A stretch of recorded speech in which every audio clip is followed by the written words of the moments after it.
നിങ്ങൾ ഇത്രയും വയലന്റ് ആണെന്ന് ഞാൻ വിചാരിച്ചില്ല. എന്താ സാറേ?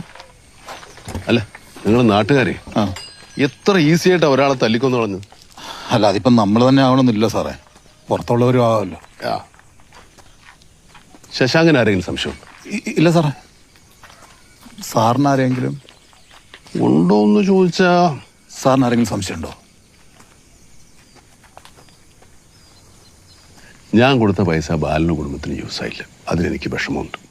അതിന് സാറ് തെറ്റൊന്നും ചെയ്തില്ലല്ലോ, അവരുടെ സമയം അങ്ങനെ ആയിപ്പോയി. അത് പോരല്ലോ, നമ്മൾ ചെയ്യേണ്ടത് നമ്മൾ ചെയ്യണ്ടേ. പോലീസിനെ കൊണ്ടൊന്നും ഒരു കാര്യമില്ല. നീ കൊന്നവനെ നമുക്ക് കണ്ടുപിടിക്കണം. എന്നിട്ട് അവൻ്റെ കയ്യിൽ നിന്ന് ആ പൈസ വാങ്ങിച്ച് ഞാൻ ശശാങ്കൻ അങ്ങ് തരും. മൂത്ത മരുമോനെന്ന നിലയിൽ ഇനി അത് ശശാങ്കനുള്ളതാ. എനിക്ക് അവരുടെ പൈസ ഒന്നും വേണ്ട സാറേ. വേണ്ടേ? വേണ്ട. ആലോചിക്കണ്ട. വേണ്ട. വേണ്ടെങ്കിൽ വേണ്ട.